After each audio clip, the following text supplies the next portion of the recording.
In this video, I will show you how you can turn off Auto Enhance on your iPhone 15, 15 Pro, Pro Max, or the Plus.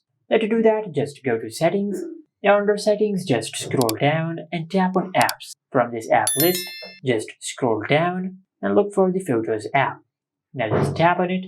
Now from here, if you scroll down a bit, you will find the option for View Options. Now just tap on it.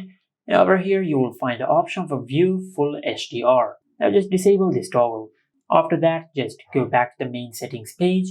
And over here, just tap on Camera.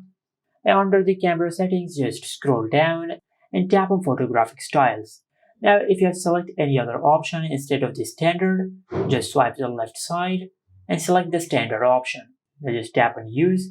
And after you've done that, now on this page, just scroll down a bit and disable the toggle for Prioritize Faster Shooting. Now after that, just disable the toggle for lens correction and macro controls. And after you do that, then hopefully your issue will be fixed. And this is it. Make sure to like, comment, and subscribe. Thank you for watching.